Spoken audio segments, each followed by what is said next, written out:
Hey guys, so we wanted to make a video today to talk about some of the do's and don'ts of race day and things that Dad and I have learned kind of along the way of doing these races, and try to pass some of that, I'm not going to say wisdom, on to y'all, but experiences on to y'all, and then also kind of talk to Lauren about things that, answer questions she has, and ask her about her experience of doing this for the first time. So we're gonna bounce around on some of those topics. And who are we starting with? Okay, so I'm going to talk a little bit about my experience with Ironman, and it's going to start back when Evan was born. No, I'm kidding. We're not going to start that far back. It is true serum. It is true serum. Okay, so Evan got us into this. I talk about this in my initial video on this chronicle. So I'll be brief, but Evan he got into triathlon via Ironman when a race came by his bike shop when he was 17 years old. Yeah. So he happened to be working at a bike shop on the Woodlands or the Ironman Texas course, and so there's an entire, he can talk about that, but he ended up signing up for a buddy of his did some run races, and then he said, I'm going to do this race, and signed up for it, bought his own bike, did his own training, got his own coach, and did Texas in 2012, right? Mm-hmm. Wow, how time flies. So yeah.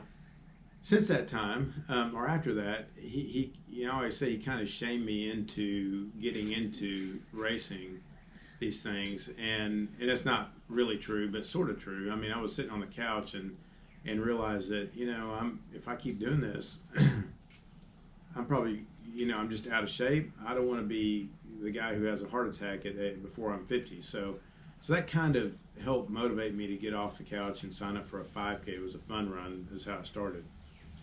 And then I go through the races, end up with doing a sprint triathlon and an Olympic and a half, and then Ironman in Texas in 2014.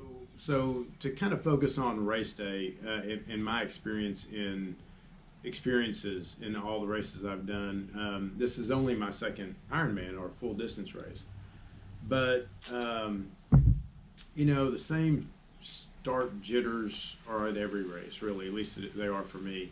And so, I have to focus on staying kind of in the box that I can control. And that starts, obviously, before the swims start.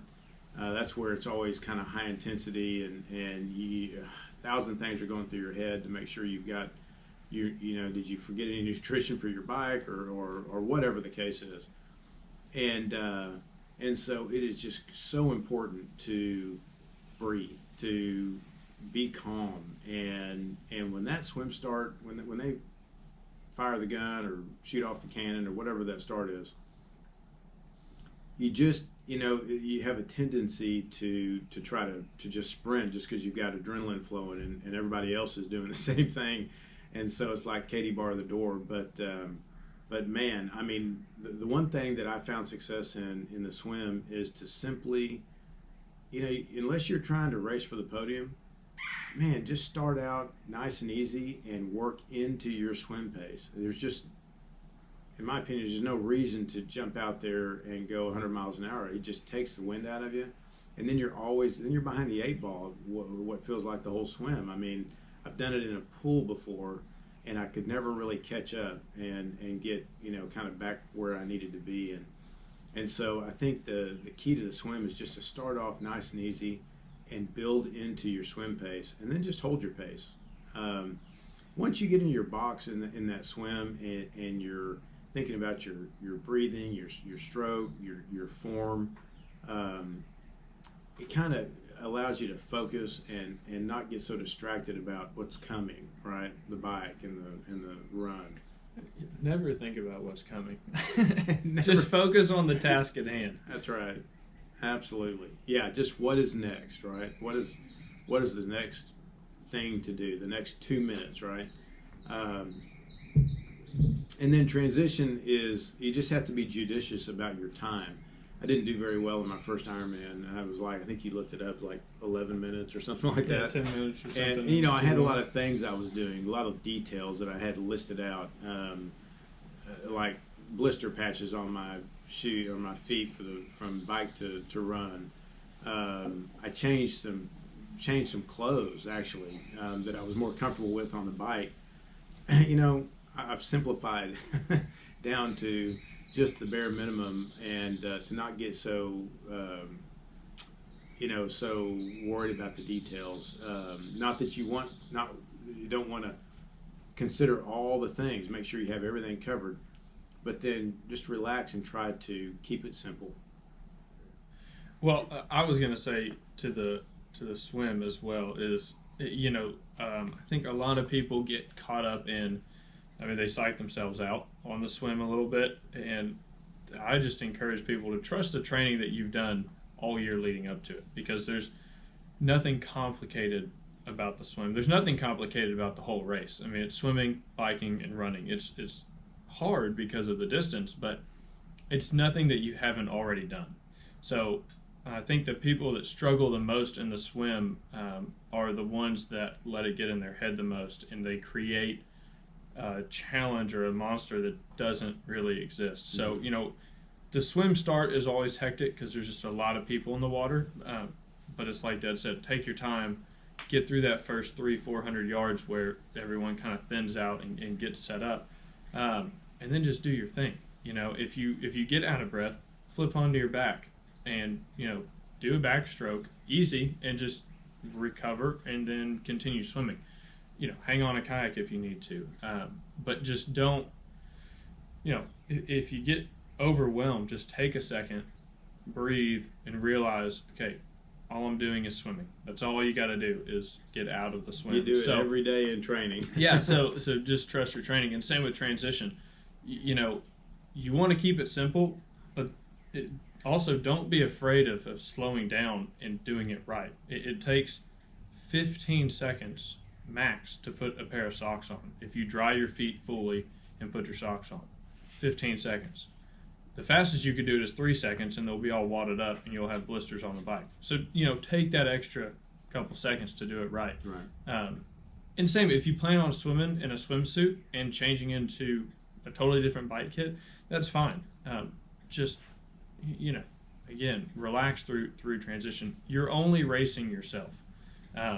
And so there's no need to create stress to get to the next thing and save 45 seconds overall. That's it won't matter. So take your time, do it right the first time. If you don't have time to do it right the first time, you'll never have time to come back and do it. That's right. And it may cost you time at the end. Yeah. If you have a blister or if you have something that goes wrong, because you were, scrambled to try to save some time in transition. So definitely.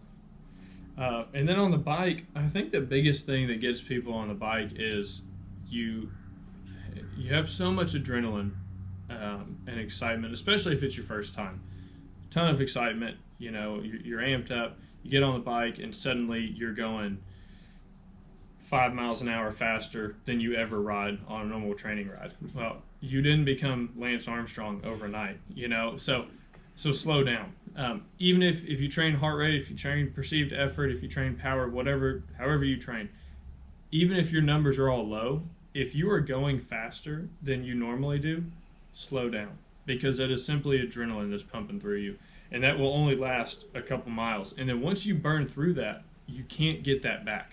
So you don't want to burn the match too early. And I always gauge it as, if old people are passing you in the first 10 miles of the bike, you're probably running the right pace. Yeah.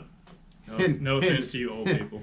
And they will pass you. And they will pass you. Okay. And most of them you'll see again at mile 40 on the bike. Absolutely. And if you don't see them again, they're just faster than you, and that there's nothing wrong with that. You're not. There's always a faster person. So take your time on the bike. Set into your pace. Trust your training. Again, race day is just a glorified training day that people come up and cheer for you. That it's just an easier training day in that sense. But you should not be racing faster than you trained. You didn't magically become more fit overnight before race day. No one does that. So just trust your speed. Run the comfortable pace, and ultimately you need to be saving it all for the run. Because if you burn it up on the bike and you walk a mile on the run, you've automatically lost whatever time you made up for on the bike by going fast and hard at the beginning. As soon as you walk 1 mile, you lose that time. So mathematically, it's just not worth it. Just slow down, run your pace. Again, you're not, unless you're really competing for the podium, you're just racing yourself. And if you're a first timer, then I really would encourage you to enjoy the ride. You only get to do your first race once. Just enjoy it for what it is. It's a long day in the saddle. It's a long day on the road. It's something you're going to look back on and enjoy a lot more than when you're in the moment. And, if you can find the positive side of that while you're out there, it really does make the day better. So no doubt, enjoy the ride. So we want to get Lauren's take on this. She's a first timer, and when I say first timer, in every sense of the word, okay. Now she's an athlete. Don't get me wrong. She played volleyball in college. She has done run races, did a marathon, halves, I'm sure.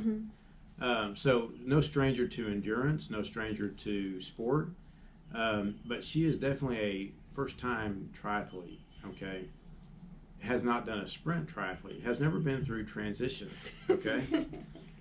Even a simulated transition. So she's doing a lot of firsts, which is great. I mean, we're so proud of how she has, taken this bull by the horns and has overcome a lot of challenges. So I want to get her take before we talk about the run, which is sort of what this race is all about.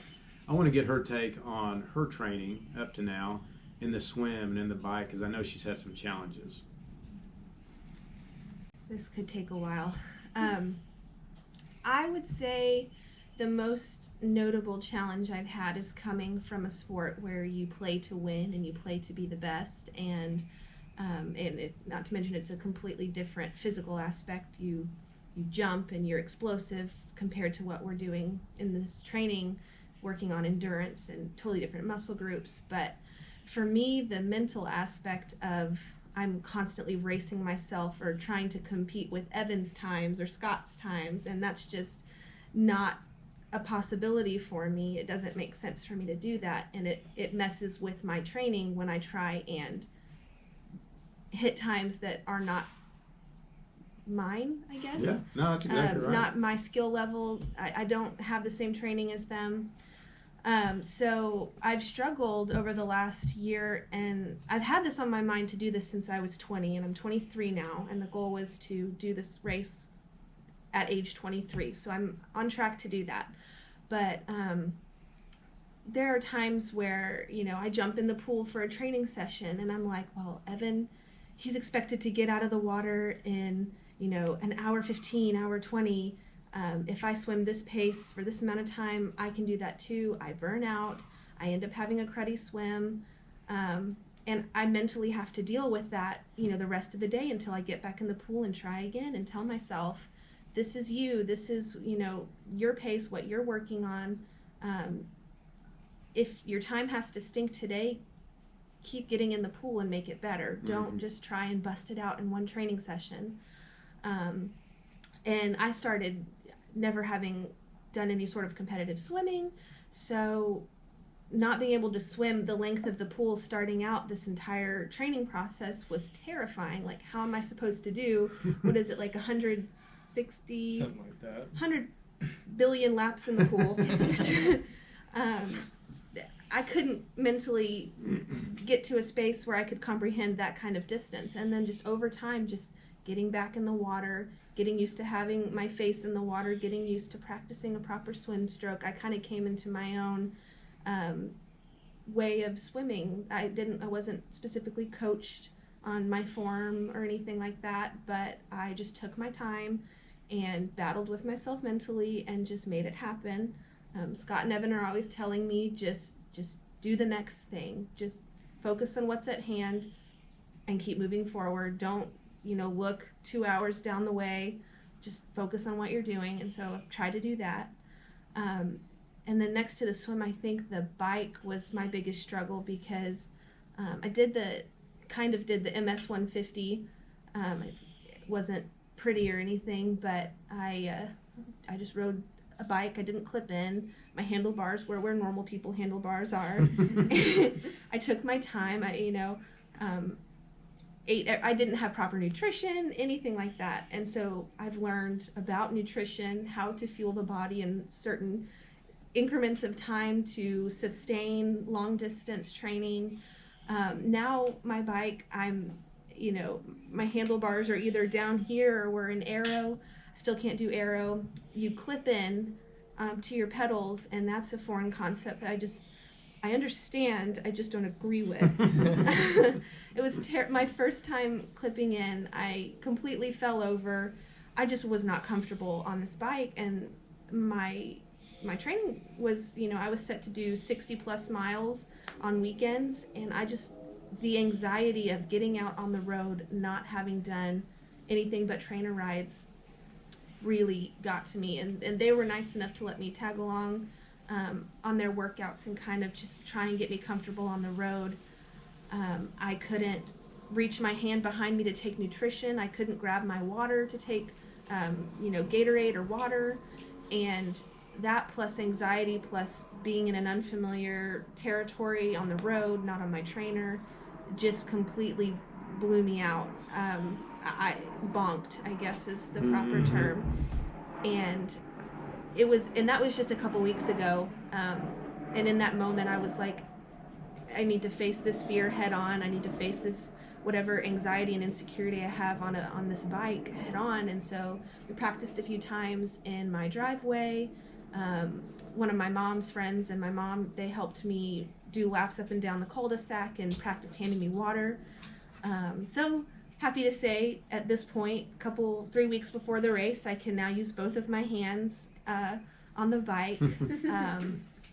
I can take nutrition without having to pull over on the side of the road and, slow everybody up.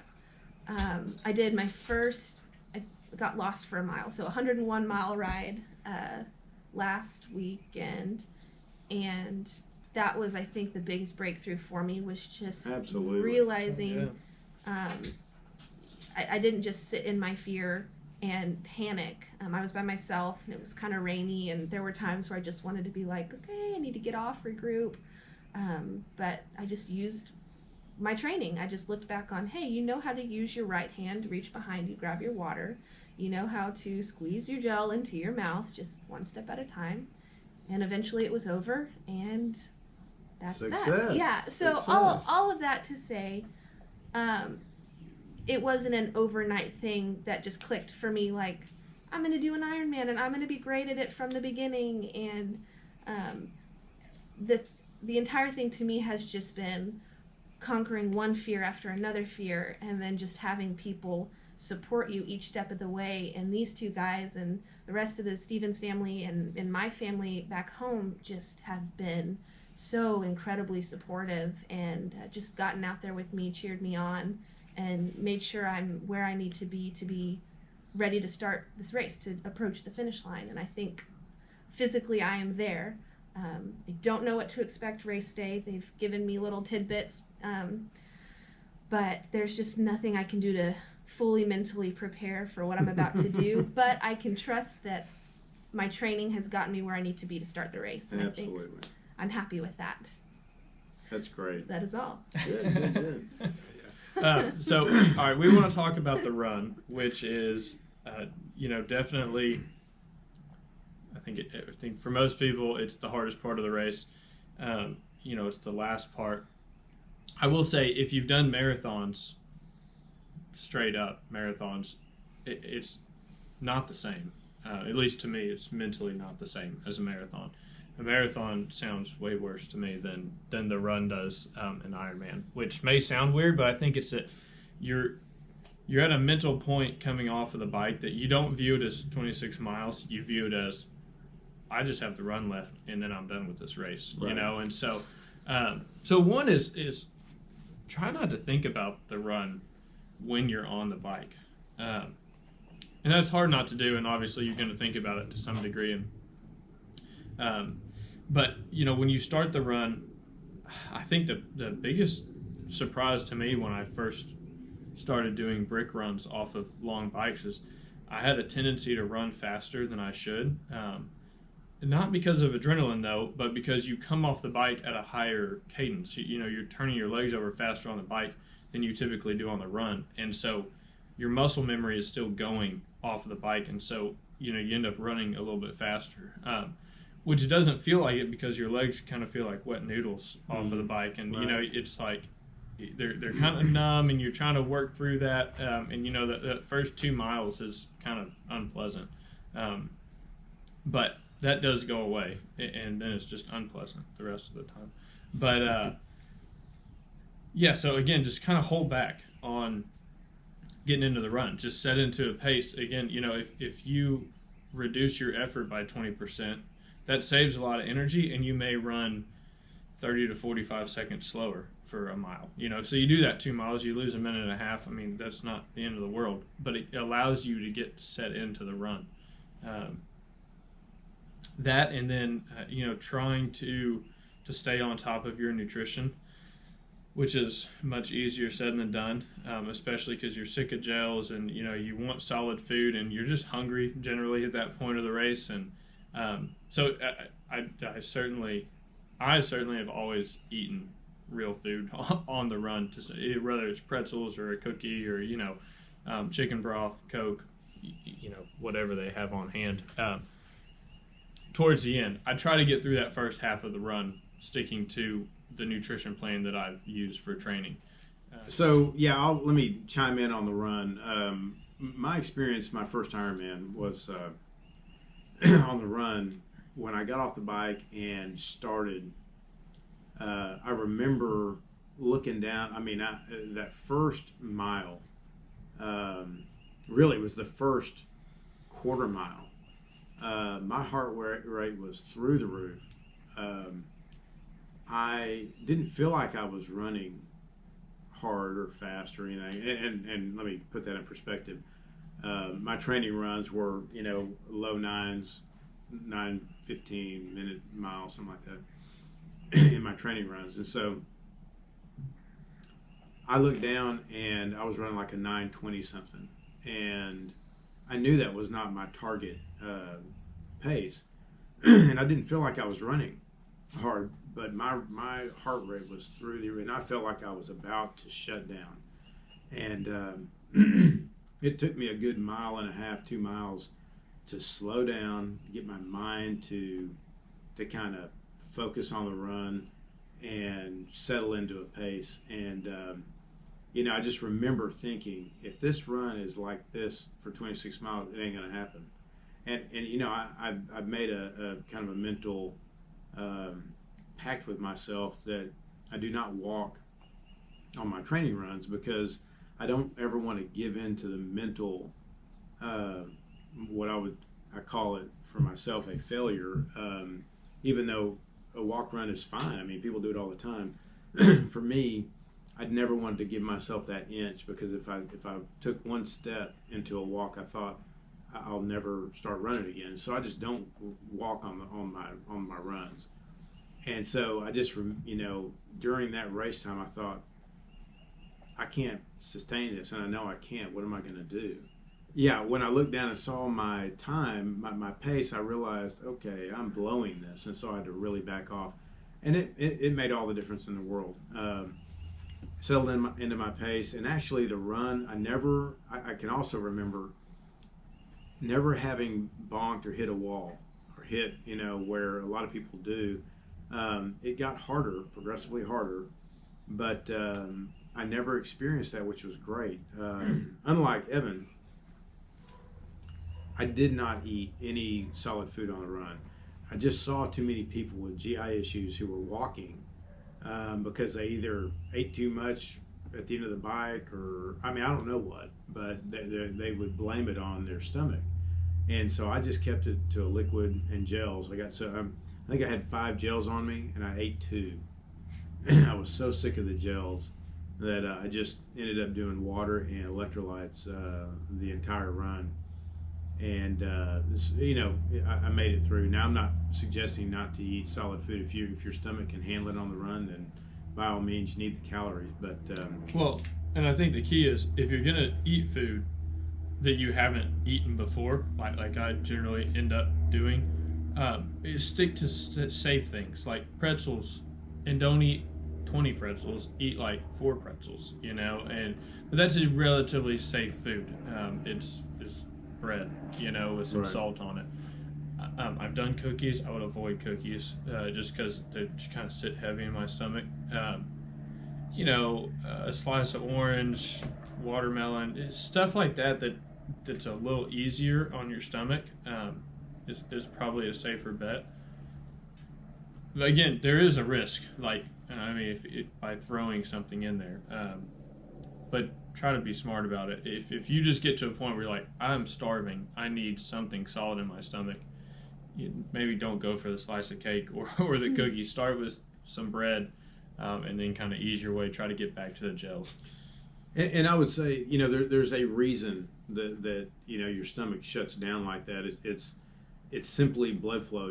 All your blood is in your major muscle groups. Okay, when you're out there and you've been on the bike for 6 hours plus, and your day is really long, you simply don't have the ability to process those solid foods. Your stomach isn't going to work. Okay, and so if you're imploding, which it's happened to me before, and my stomach just feels like it's about to implode, get a little something, 1 or 2 pretzels, something to take the edge off. Allow it to. You get a sensation or perception that you have food in your stomach, which you do have a little bit, but it doesn't put so much pressure on your stomach that it has to work and then fail. So just be real careful about, you just don't want to be halfway through that run and fall apart because you overate, and your stomach can't handle it. So the run, mile 18. Yeah. Mile 18 is the marker, that if you get there, you're going to finish, okay? Or most people, I would say, finish. But it's where you want to not slow down. It's where you want to, determine that you're going to hold your pace, and more than likely you're not. but that needs to be your mindset because, it's a 10K left or so. It's still 8 miles. It's after that long of a day. You got to get there mentally. Physically, you can get it done, but mentally, you got to set your mind to it that you're going to cross that finish line and not DNF because I don't know how many DNFs there are average a race on a race like that. No, I think it's a smaller percentage than like your half marathon or marathon distance, just because the commitment it takes to get there kind of weeds out a lot of people who start. But he's right. That is, the race, to me, the race begins at about mile 13 of the run. That's when you're like, there's a victory there when you hit that because you're like, man, you can kind of see the light at the end of the tunnel at mile 13. At mile 18 to 20, the light's still there, but the body's starting to shut down, and that's where you really do. I mean, that's the grind. That's why you don't go fast on the bike. That's why you don't push in the swim because you need that energy on those last miles. So, yeah, I mean, that's definitely where the rubber meets the road. Right. I will say one thing on the run. He doesn't walk at all. I have always, not at the beginning, but once I get about halfway through the race, I'll start to walk the transitions, the aid stations that I'm getting stuff at. So, I'll pick a trash can to a trash can at a aid station that I'm going to walk between and have it in my mind that as soon as I hit that marker that I'm going to start running again, and I do. for fear of, I just don't want to walk past that. But there's also a whole nother training technique of walk run, and that's perfectly fine. And if that's how you've trained for this entire race, by all means, stick with it. Absolutely, yeah. Just mentally commit to doing the job 100%. However you've trained for it, commit to doing that. Try to block out the voice in the back of your head that says it's okay to walk because you're tired, because you will be tired. There's, I think, also fully expect to have highs and lows in this race on very extreme levels. There's going to be parts of the bike where you feel great, and there's parts of the bike that you feel horrible, and there's parts of the run that you'll feel great, and then 3 minutes later, you'll feel like there's no way I can finish. And then 3 minutes later, you're going to feel okay again. So just mentally be prepared for the roller coaster. And again, that's why I kind of say try to enjoy it for what it is, because it'll come and go, and when it's bad, it will get better. And usually it gets bad around mile 20. So just know that it'll get better right at the finish line. Yeah. So the glory is right at the last couple hundred yards, where you can hear the crowd, see the lights. If you're slow like me, you see the lights. If you're fast, you finish in the daylight. But and let me clarify something. I don't walk, but I do walk the nutrition stops, because I know the importance of getting enough electrolytes, enough hydration, and so I don't walk the whole thing, but I don't consider that part of the run. I mean, it's one thing to run through and get my nutrition on a marathon or some other run race, but this is too critical to run through, splash it on my face, and not get it down my gullet, because I may not make it to the next one if I don't. So, but absolutely, if you're training with a walk run, don't change a thing. It's just a mental thing. You've got to put out of your mind that you're going to you're just going to start walking, because your race may be over. I've done it. I've had a race fall apart like that. Right. And it was the most miserable. I mean, I finished, but it was just, it made for a really long. Lauren, you were there with me. Oh yeah. Yeah. I think it ended up. Well, I just remember by the time he was coming in, I was asleep on the bleachers at the finish line with Not Scott, a good sign. and he shook me and woke me up. I was like, "Way to go, babe! Good job."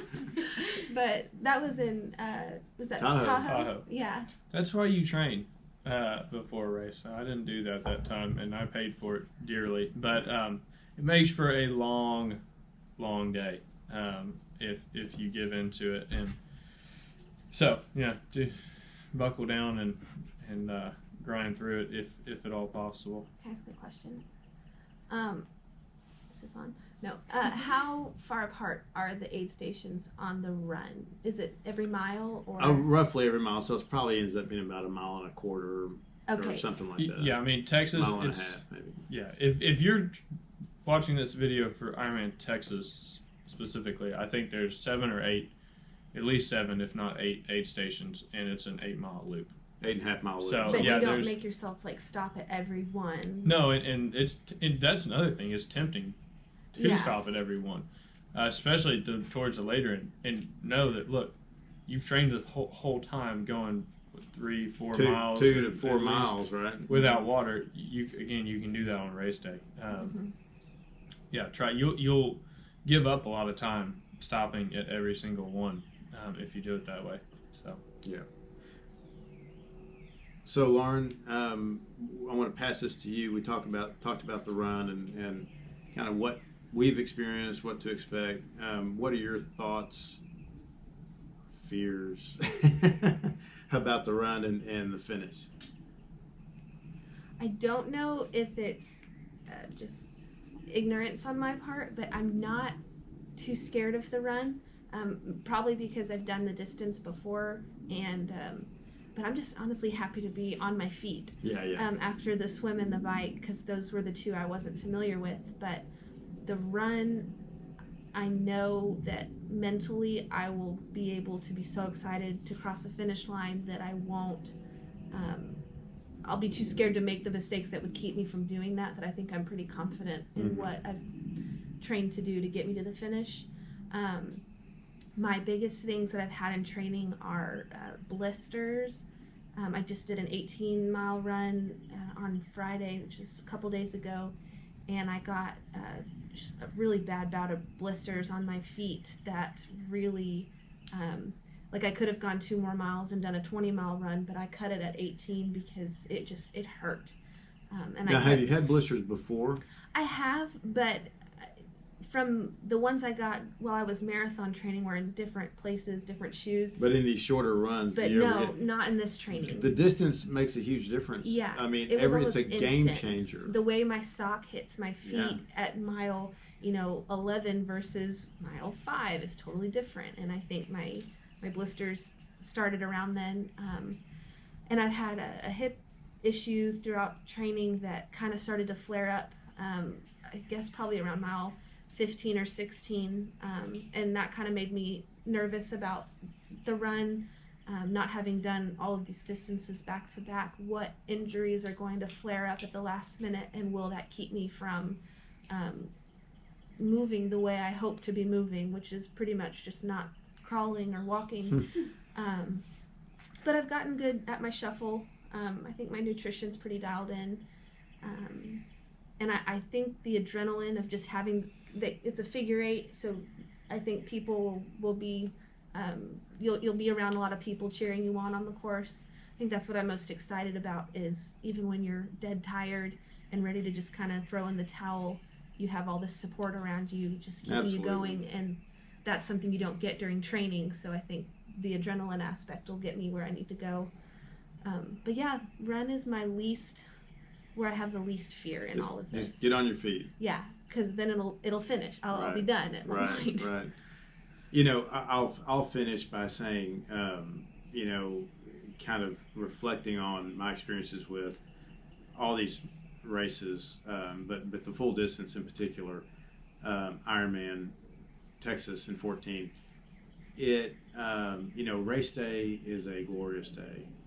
It's a culmination of all the work you put in, your crew, everybody who's helped, everybody gets to enjoy that moment.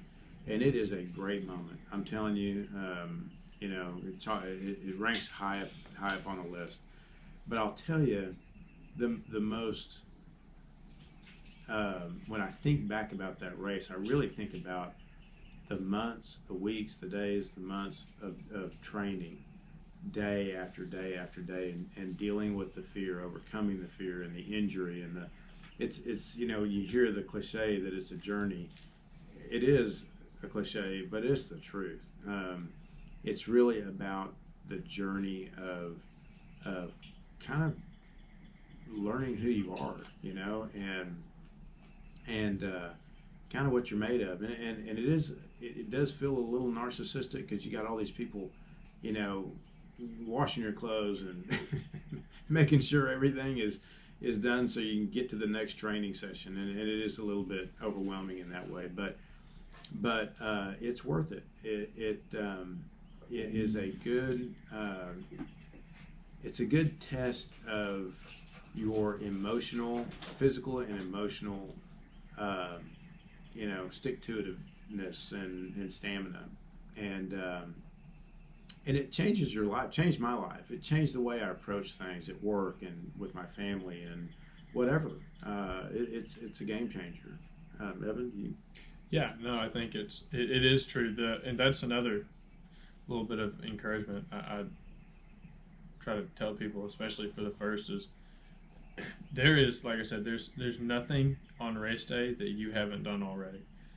It is, Ironman's hard and race day is hard, but it's not half as hard as the 8 months that you just put in it becomes your life, whether you want it to be or not. It totally consumes everything you do, especially in the last couple months, where all your workouts are long, and your weekends revolve around it, and your everything after work, before work, the food you eat, it's just it's so invasive. Yeah. It just takes up so much of your life. So